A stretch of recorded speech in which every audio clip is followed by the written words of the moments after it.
igual que los chicos de la convención anterior, primero y principal. Bueno, en endocrinología yo les dejé pasar muchas cosas que ustedes son del segundo y recién nos conocíamos. Bueno, ustedes digo. Pero ahora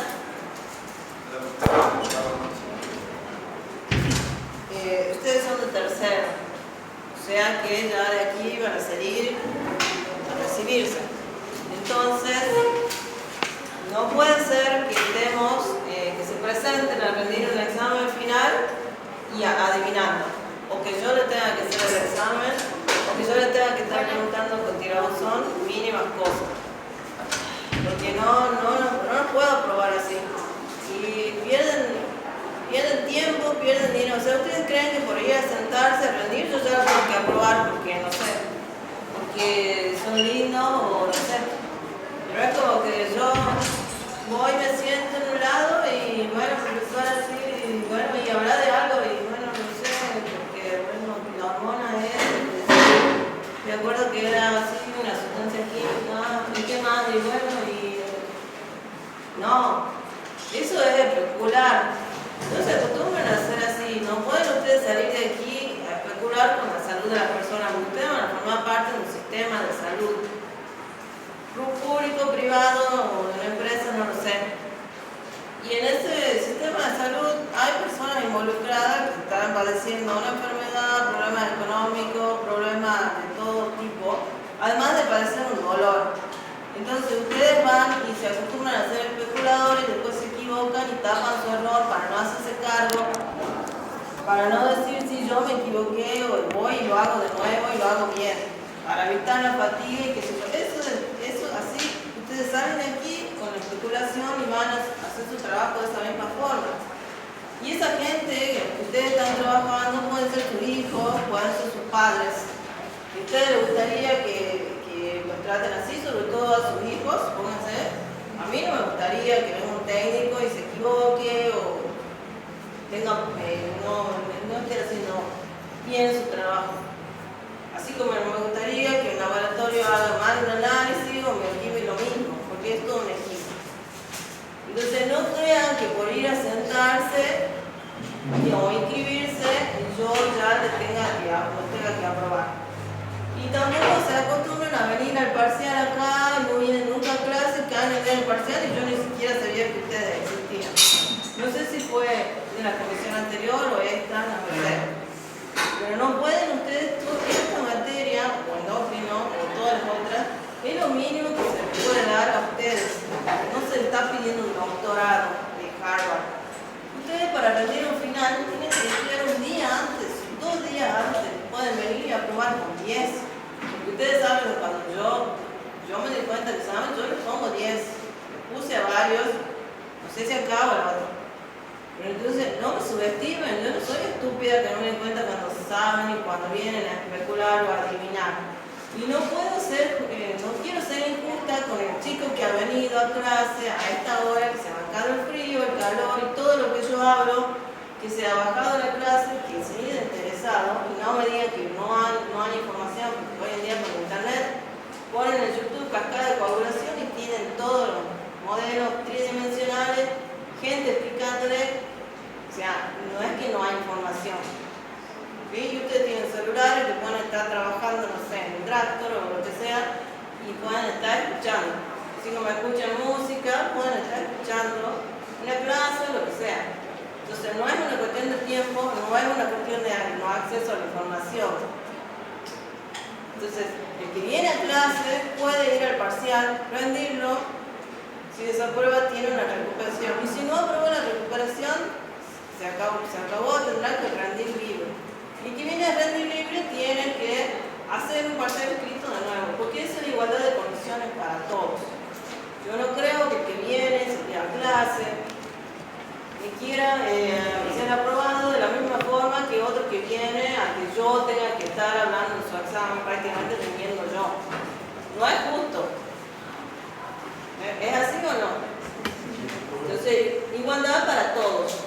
Entonces, todos vienen a clase, todos rinden y todos aprueban bajo la misma. Por supuesto que hay algunos que saben más, algunos que les cuesta más, otros menos. pero el mínimo esfuerzo de estudiar. Y tienen que acostumbrarse a que hay ciertas reglas acá, no es todo un libertinaje, porque hay reglas aquí, hay reglas en todos lados, en la familia hay reglas. Entonces, traer la libreta cuando vienen a vender es mínimo. No pueden no olvidarse la libreta, no porque no se olviden la llave de su casa o el celular. La libreta es tan importante cuando voy a rendir, y yo no sé cómo hacen ustedes, pero yo me levanto pensando, tengo que rendir, pongo la libreta. Así, o no es que, no sé, es como el celular. Antes de salir yo me fijo si tengo el celular, bueno, salgo recién. Si vienen a rendir, la libreta mínimo tienen que traer. O sea, es como que ustedes se mandan solos y uno lo tiene que perdonar y decirle sí, bueno. ¿Por qué? Entonces, no me lleven a las situaciones de que se vienen a rendir y se sientan y yo lo tengo que aprobar solo por el hecho de estar sentado.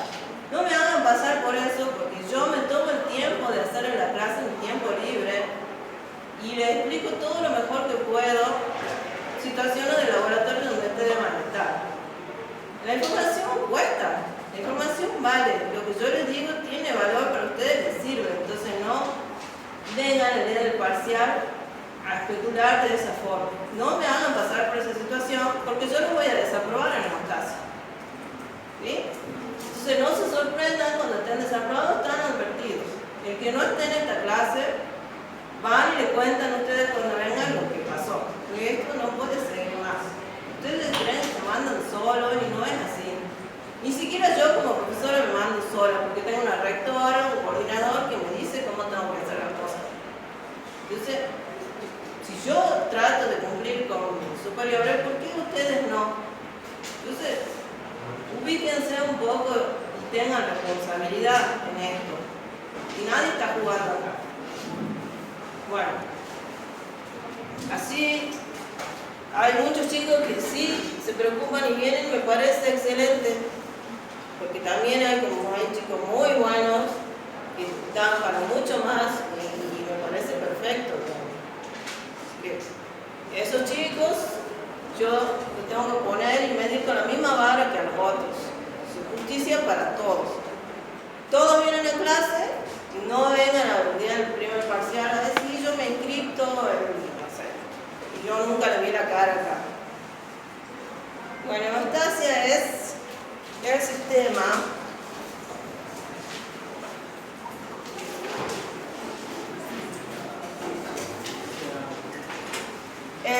fisiológico que mantiene la sangre fluida dentro del sistema circulatorio. ¿Cómo está formado el sistema circulatorio? Tenemos un corazón y los vasos sanguíneos. Esos vasos sanguíneos son venas, arterias y capilares, ¿no es cierto? Entonces el corazón le da a la sangre una cierta dirección de circulación. La sangre circula siempre en la misma dirección. ¿Sí? Ni siquiera no podría, digamos, ir en distintas direcciones porque se armaría una turbulencia dentro del sistema circulatorio, lo cual me lleva a un desastre. Entonces, el corazón bombea la sangre durante la sístole, expulsa la sangre. Esa sangre va siempre en una misma dirección y vuelve, siempre en una misma dirección y vuelve. O sea, va desde el corazón, sale la sangre, va por la arteria, circula por el capilar y vuelve por la vena. Incluso ustedes vean que nuestra sangre vuelve al corazón que está en este sector, del izquierdo, y vuelve la sangre y retorna al corazón que está en la parte superior del cuerpo en contra de la gravedad. O sea, que ustedes tengan en cuenta que la sangre hace un esfuerzo en retornar hacia arriba, en contra de la gravedad que lleva todo hacia abajo. Todo eso es posible gracias a las venas que tienen un sistema que va empujando la sangre hacia arriba. Y en todo eso, digamos, la sangre siempre se mantiene líquida. ¿Y por qué se mantiene líquida? Por este sistema de moléculas que tenemos, proteínas que están en el plasma, que forman parte del sistema de hemostasia. Entonces el sistema de hemostasia es un conjunto de procesos fisiológicos que mantienen a la sangre fluida. Entonces la sangre siempre es líquida dentro del sistema circulatorio. ¿Qué pasa cuando la sangre cae en la superficie? Yo pongo sangre en un tubo de vidrio sin anticoagulante. Se coagula. Entonces si yo pongo una gota de sangre en este momento sobre cualquier superficie, esa sangre se coagula. Dentro de nuestro sistema no pasa lo mismo porque tenemos este conjunto de procesos, de proteínas que actúan para que esa sangre siempre esté líquida. En el momento que se hizo un coágulo dentro del sistema circulatorio, tenemos una patología. Un coágulo dentro del sistema circulatorio no puede pasar, no tiene que pasar. Entonces, la sangre siempre es fluida, salud, y siempre en la misma dirección, ¿sí?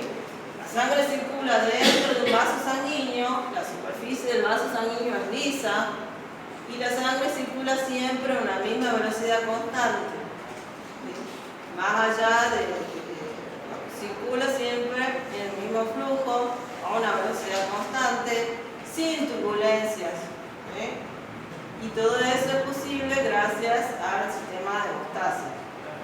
Entonces, dentro del vaso sanguíneo, aquí horriblemente dibujado, el vaso sanguíneo es como un tubo hueco. En la luz del tubo, en el centro del tubo, circula la sangre en una sola dirección. Esa dirección se la da el corazón grande. Entonces, siempre va en el mismo sentido. Y el vaso sanguíneo está conformado por esta capa de células que la recubre, que se llama endotelio. El endotelio es una monocapa de células que recubre el vaso sanguíneo. ¿Sí? Una monocapa de células quiere decir que es una sola capa de células que recubre todos los vasos sanguíneos del cuerpo. O sea que hoy en día, en la actualidad, el endotelio es considerado un órgano más del cuerpo y es el órgano más grande del cuerpo. Imagínense toda la superficie que recorre el endotelio, recubriendo todos los vasos sanguíneos. Entonces, el endotelio es fundamental en este sistema. ¿Por qué? Porque esta célula está en constante comunicación con la sangre que está dentro del vaso. Y este endotelio está todo el tiempo sensando qué es lo que está pasando en este vaso sanguíneo.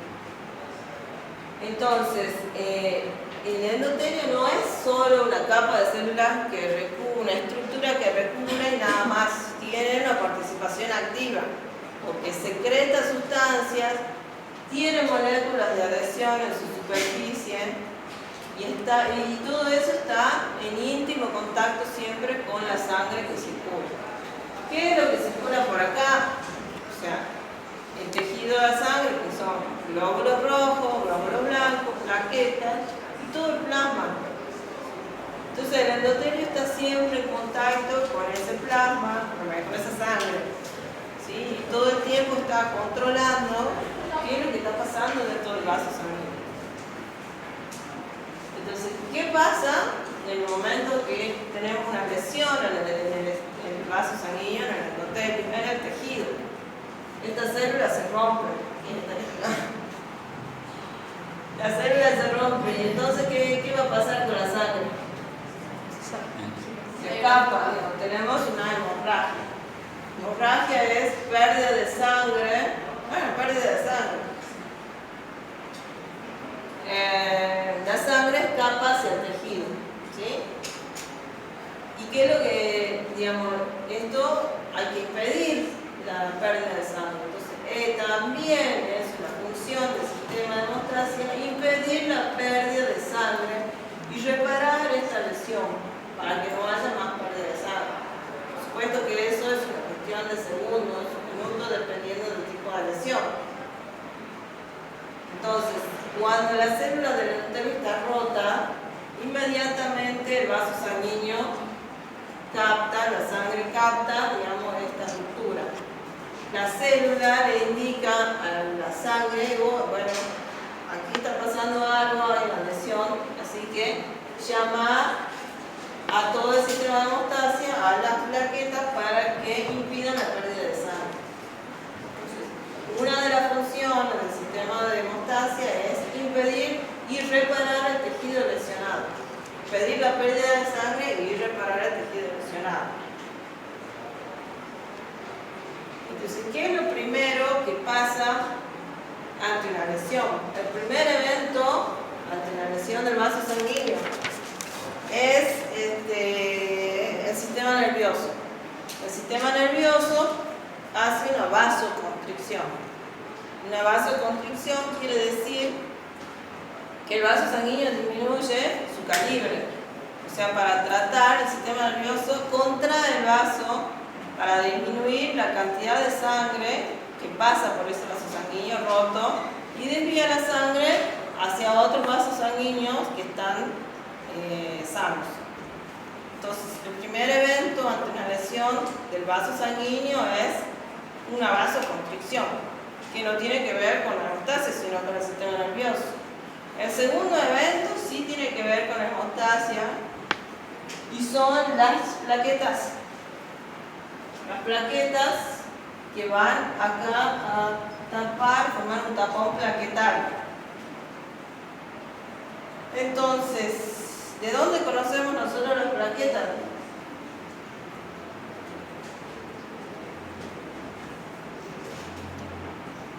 ¿Ustedes han visto batimetría? Sí. Bueno, entonces ya saben que las plaquetas son células de la sangre. Tenemos glóbulos rojos.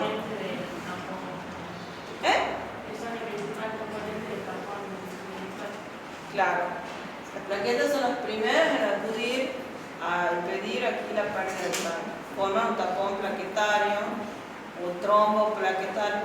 Coágulo y trombo es lo mismo.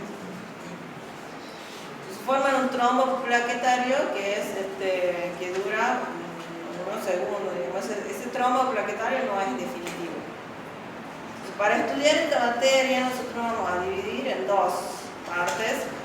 Primero la hemostasia primaria, que está formada por nuestras células del endotelio y las plaquetas.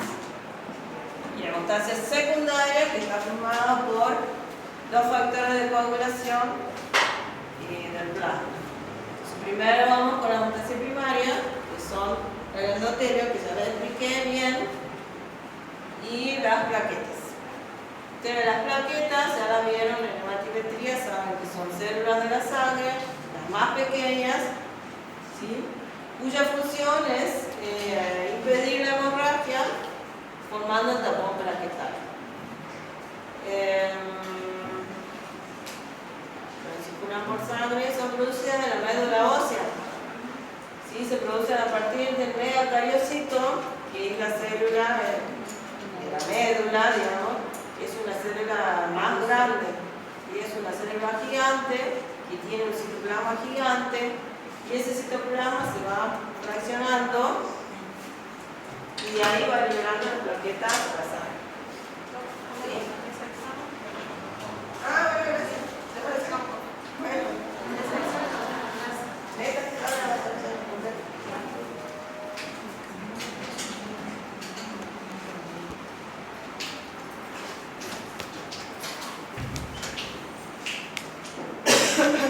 Bueno, las plaquetas.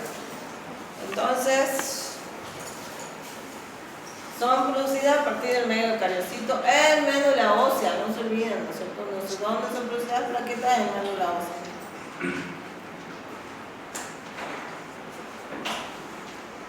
¿A dónde está la médula ósea?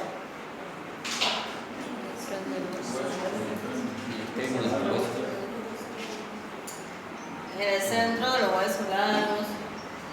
Los huesos, sí. Entonces, de la médula ósea se liberan a la sangre. ¿Cómo miden las plaquetas en el laboratorio?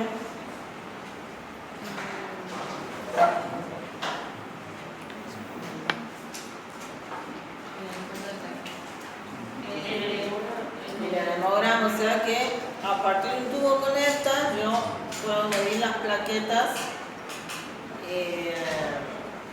puedo medir cuantificar las plaquetas, o sea, cuántas plaquetas yo tengo por litro de sangre. Y si yo quiero saber si esas plaquetas están agrupadas, si ha sido una muestra dificultosa, si se coaguló, si las plaquetas son grandes, son pequeñas, ¿cómo puedo saber? ¿Cómo puedo saber si ese recuento de plaquetas está bien hecho por el equipo? Con los frotis, exactamente. Entonces yo, cuando voy a hacer el hemograma, cargo un tubo caneta y hago un frotis, ¿cierto? En ese frotis yo voy a ver si las plaquetas están todas agrupadas, porque la extracción ha sido dificultosa, o se han demorado en cargar el frotis, o a veces ponen la gota de frotis, cargan todo, y ya se seca ahí la gota. Entonces hay que poner la gota y hacer el frotis inmediatamente. Entonces, a veces, cuando la extracción es dificultosa, ustedes miran el tubo y aparentemente no está coagulado, pero yo voy a pasar una muestra por el equipo y el equipo me da una plaquetopenia. Una plaquetopenia es cuando las plaquetas están por debajo de su valor de referencia. Entonces yo digo trombocitopenia o plaquetopenia o trombopenia, es todo lo mismo. Plaquetas bajas por debajo de su valor de referencia. Plaquetas bajas, pero ¿cuánto baja? Por debajo de su valor de referencia. Su valor de referencia es 150 a 400 por 10 a la 9 por litro. Entonces, menos de 150, yo ya tengo una plaquetopenia.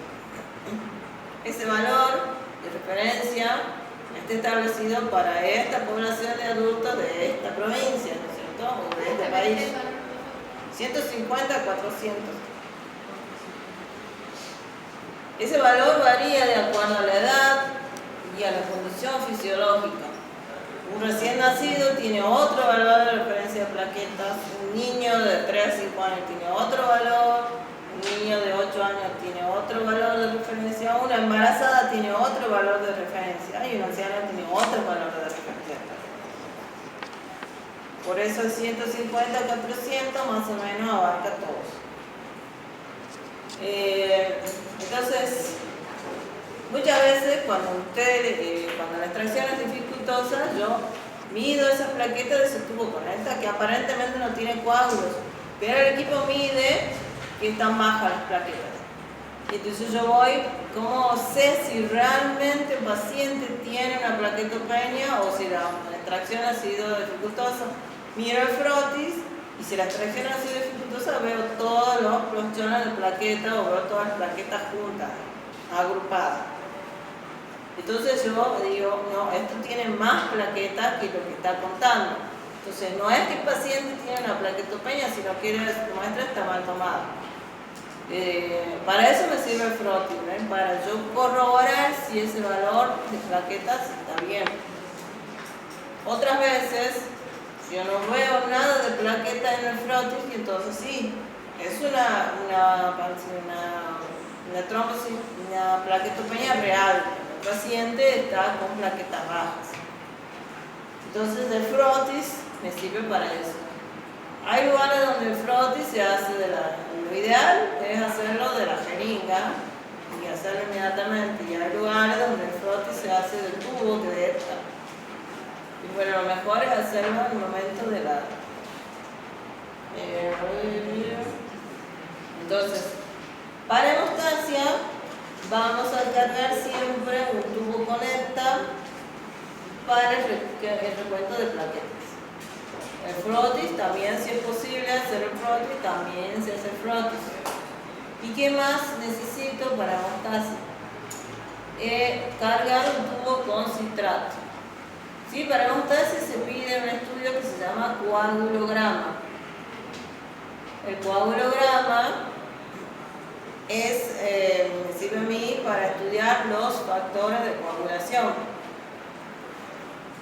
Entonces, yo les dije que la hemostasia son las plaquetas y la hemostasia primaria son las plaquetas y la hemostasia secundaria los factores de coagulación. En el laboratorio yo tengo que evaluar todo eso del paciente. ¿Cómo evalúo? Bueno, las plaquetas con el LEPTA y los factores de coagulación con el tubo para coagulograma. El tubo para coagulograma es un tubo tapa celeste con citrato de sodio, con anticoagulante.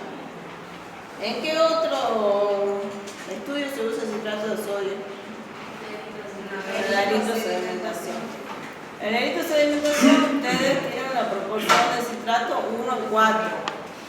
Y aquí tenemos una proporción 1:9. O sea, una parte de anticoagulante en 9 partes de sangre. Y el tubo para pacientes adultos es de 2,5 mililitros. Y el tubo pediátrico es de 1 mililitro. Entonces,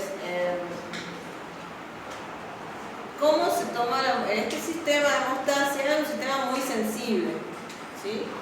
O sea, yo le dije que ante una lesión hay una vasoconstricción primaria, ¿no es cierto? Entonces, ¿qué pasa cuando yo voy a sacar sangre? ¿Qué hago yo? ¿Cómo debo proceder? Pongo una liga o lazo para poder visibilizar, principalmente palpar la vena, ¿no es cierto? Bueno, al hacer presión, ¿sí? Yo estoy apretando el vaso sanguíneo. Entonces el sistema lo toma como si fuera una vasoconstricción por una lesión. Entonces se activa el sistema, ¿entienden? Entonces, para hemostasia, para tomar una muestra de coagulograma, siempre hay que evitar la excesiva presión y el tiempo sobre todo. El tiempo que yo tengo la liga, ¿por qué? Porque primero que se pone morado el brazo, y segundo, porque al hacer tanta presión sobre el vaso, el sistema se está activando y eso me va a arrastrar un error en la forma final.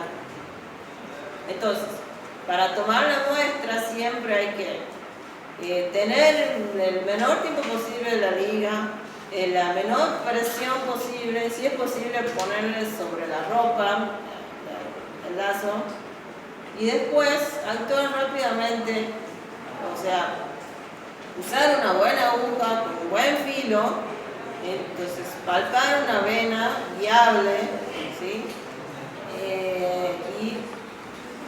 Bueno, lucharlo, y cuando voy a tirar del émbolo, hacerlo a una velocidad constante, ¿sí? No estar tirando y volviendo, digamos.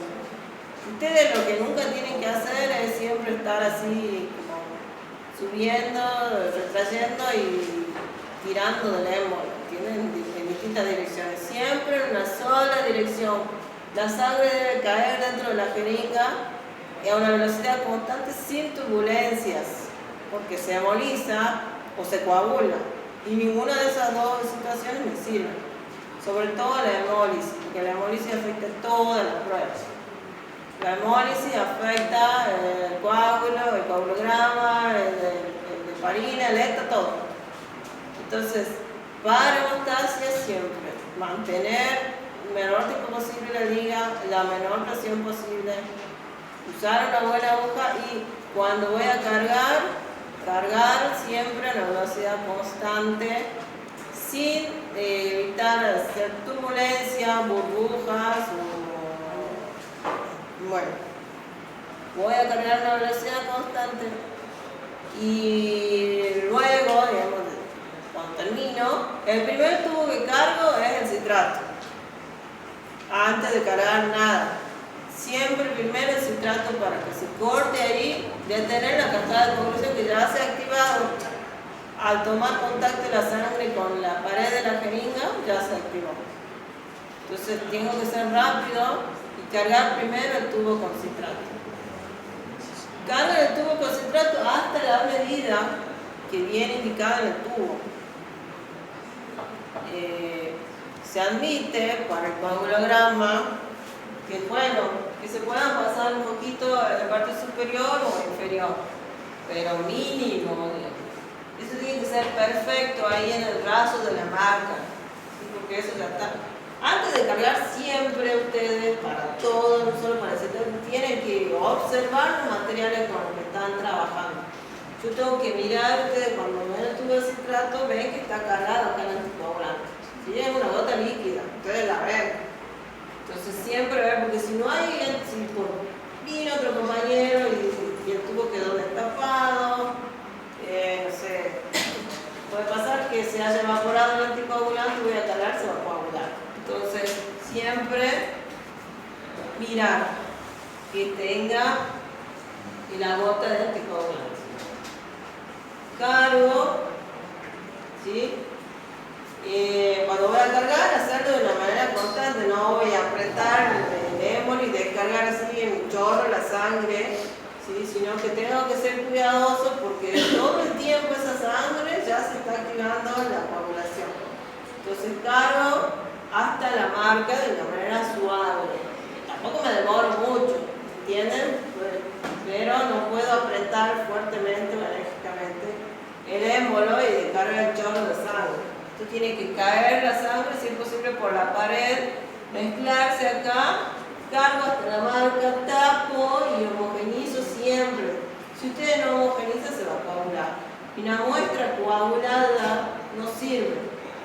Esto no se puede continuar. Si a mí se me coagula el hemograma, o sea, si puede ser que tenga un microcoágulo, puedo rescatar la muestra con el frotis. Si se me coagula la heparina, bueno, yo centrifugo y trabajo con el plasma. Puede ser que pueda continuar. Pero si esto se coagula, hay que tomar una nueva muestra, no se puede continuar trabajando con él. Entonces siempre el paso de homogenización es importante para mezclar la sangre con el anticoagulante. ¿Cómo actúa entonces? Que tenemos acá citrato, ¿no es cierto? Citrato de sodio. El citrato de sodio lo que hace es quelar el calcio, o sea, secuestrar el calcio, quelar el calcio, atrapar el calcio, saca el calcio del plasma. Todos tenemos calcio en el plasma, ¿cierto? ¿Cómo se mide el calcio en el plasma? ¿Qué muestra se usa para medir calcio? Suero con la Heparina, o sea, plasma con heparina o suero, ¿cierto? Eso lo hace química, ¿cierto? Entonces, bueno, tenemos calcio en el plasma circulante, tiene calcio en múltiples funciones. Una de las funciones, no sé si cuando vimos el endocrino lo dijimos, porque sí, es participar de la coagulación. El calcio antes era considerado un factor más de coagulación. Hoy en día se le dice calcio, ya ni sé quién es uno de los factores de coagulación es calcio, pero el calcio participa activamente de la coagulación. Si yo saco el calcio, la sangre no coagula. Y eso lo hace el citrato. Entonces el citrato hace que saco el calcio de forma irreversible y la sangre ya no coagula. El ETA hace lo mismo. El ETA también queda el calcio y ya no coagula. Bueno, entonces esto del calcio quelante del citrato quelante del calcio es pregunta de parcial, del final, examen aquí, examen en la concurrencia y en todos lados. Y se lo repito 1000 veces. Así que no sepan cómo actúa el citrato es para matarlo. Porque se lo repito muchas veces. Y yo no creo que yo sea la única docente que dice cómo actúa la heparina, cómo actúa la esta, cómo actúa el citrato, sí. Entonces, nunca se olviden, para que la sangre coagule yo necesito calcio. Si yo saco el calcio, no coagula. ¿Quién hace ese trabajo? En este caso, el citrato. Bueno, entonces yo tapo, homogenizo y luego voy a la centrífuga. Eso voy a centrifugar. Porque yo del tubo este con citrato de sodio voy a trabajar con el plasma. Yo quiero medir los factores de coagulación que están en ese plasma de ese paciente.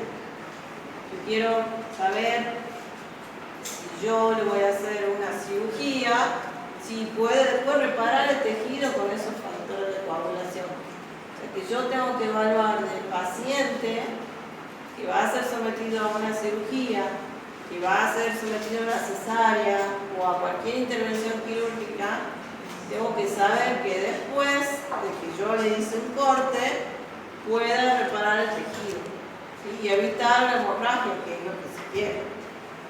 Entonces, ¿cómo voy a estudiar yo ese paciente? Midiendo sus plaquetas con el ETA y haciéndole un coagulograma de un tubo con citrato. Del tubo con ETA, estudio las plaquetas. Y del tubo con citrato, estudio este plasma que me queda aquí arriba. Ustedes saben que al centrifugar, el tubo se va abajo, se van las células y me queda el plasma aquí, arriba, desordenado. ¿Cierto? Con ese plasma están los factores de coagulación que yo quiero evaluar. ¿Sí? Entonces, esos factores de coagulación han empezado a trabajar en el momento que ustedes han puesto la liga. Entonces, cuando yo los voy a evaluar aquí en este plasma, ya están activados, ya están consumidos. Entonces, esto va a tardar mucho tiempo en coagular y yo voy a evaluar después, por eso les digo. Y el resultado va a ser alterado. No, reflejar la realidad. Entonces, tener mucho tiempo en la liga me arrastra un error hasta el final. Entonces, por eso, siempre hay que tener precaución en la toma de muestra. Y el primer tubo que tiene que cargar es el citrato. Después carga la heparina, después carga el ETA, el suero, el hemocultivo, no sé. No, el hemocultivo no sé. Bueno, en este caso, el primer tubo que cargan es el citrato. Lo llenan hasta la marca, lo tapan y lo homogenizan en el momento. ¿Sí? Si ustedes dejan pasar mucho tiempo ahí, ya sigo arrastrando el error. Y es posible que se tenga que tomar una nueva muestra. Lo cual no lo alegra ni al que va a tomar la muestra ni al paciente. Entonces, si ustedes cuando van a buscar una vena de un lado no están seguros, entonces busquen del otro lado, busquen una vena que sea buena y que me permita tomar una buena muestra para evitar volver a pinchar, ¿entienden? Entonces es mejor demorarse buscando que demorarse más y desperdiciar recursos como el tubo, como todo, en volver a tomar una nueva muestra. Bueno, ¿qué me tiene que decir? Otra cosa, siempre antes de tomar la muestra ustedes tienen que asegurarse de la identidad del paciente. ¿Sí? ¿Cómo se llama usted? El DNI, corroborar que es quien dice ser. Segundo, tienen que preguntarle, hacerle preguntas y observarlo. Porque a veces esa observación o ese dato que tienen ustedes, que tienen contacto con el paciente, sirve para la interpretación final. Por ejemplo, si yo veo un paciente que tiene moretones en un brazo, pierna, cara, no sé, si ese dato me indica a mí que puede ser que tenga un problema de plaquetas o que tenga un problema de falta de coagulación. Estar ictérico, que quiere decir que está amarillo, ictericia, es el color que adquiere el plasma o que adquiere la piel o los ojos por la bilirrubina. Entonces, la ictericia es algo que interfiere también en la prueba de coagulación. Entonces, si ustedes me dicen sí, pero estaba ictérico o tenía moretones en los brazos, que se llaman hematomas, si toma anticoagulantes, si toma vasoaspirina, todos esos datos me sirven a mí para la interpretación final. Por supuesto que ahora ustedes no saben lo que es un anticoagulante, pero al final de la materia lo van a saber. Entonces siempre observar y decir, sí, ese paciente, sí, pero tenía moretones en los brazos, o venía a estudiarse, o le pedían un coagulograma justamente para saber. Entonces, bueno, entonces eso ayuda a la interpretación final. Si tiene ictericia, si tiene moretones o hematomas, si tiene petequias, ¿qué son las petequias? Manchitas. Son pequeñas manchitas rojas que me puede indicar un descenso, una plaquetopenia. ¿Sí? Entonces, si tiene petequias, si tiene hematomas, si tiene ictericia, si tomo anticoagulantes o si tomo vallaspirina, todo eso, 5 cosas, me sirven a mí para interpretar las curvas finales. Y eso lo ven ustedes, porque ustedes son los que ven el paciente. Y el bioquímico está allá, o bueno, a veces lo ve, a veces no lo ve, pero siempre viene a preguntar a ustedes, y ustedes dicen, ah, sí, tenía plaquetas, ah, entonces está bien. Entonces siempre asegurarse quién es el paciente, cómo se llama, qué apellido tiene, coincide el DNI, sí, bueno. Segundo, observarlo, a ver por qué le piden, o preguntarle por qué le piden el coagulograma. Sí, porque me voy a hacer la cesárea, porque me van a hacer la cirugía, o porque tomo anticoagulantes. Ah, bien. Entonces todo eso ayuda. ¿Y sangrado y nariz también? También, sí, vengo a hacerme, también lo vamos a ver, si eso se llama epistaxis. El sangrado de nariz se llama epistaxis. Entonces, si viene y dice, sí, me sangra la nariz, me sangra la encía cuando me cepillo los dientes y por eso me piden esta, ah, bueno, entonces todos esos datos sirven, ¿sí? ¿Quién me quiere preguntar algo?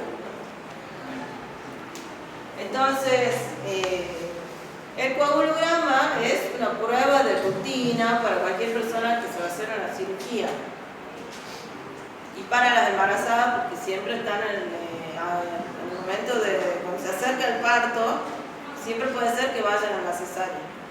O también les sirve para el parto, porque existe lo que se llama sagrado posparto, que también hay que ver ahí. Entonces, el coagulograma es una prueba de rutina que le pueden pedir a cualquier persona que se va a hacer una cirugía. Pero no siempre se pide, o sea, no es que yo me encontré al médico y, bueno, le pido un coagulograma. Entonces, por eso hay que preguntar, ¿por qué le piden estos estudios? Y ahí el paciente le dice. ¿Le dieron la hoja?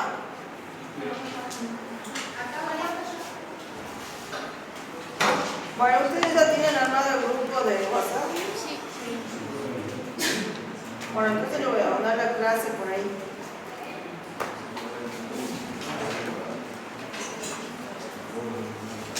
¿Listo? ¿Por ahí? ¿Dónde tiene la hoja?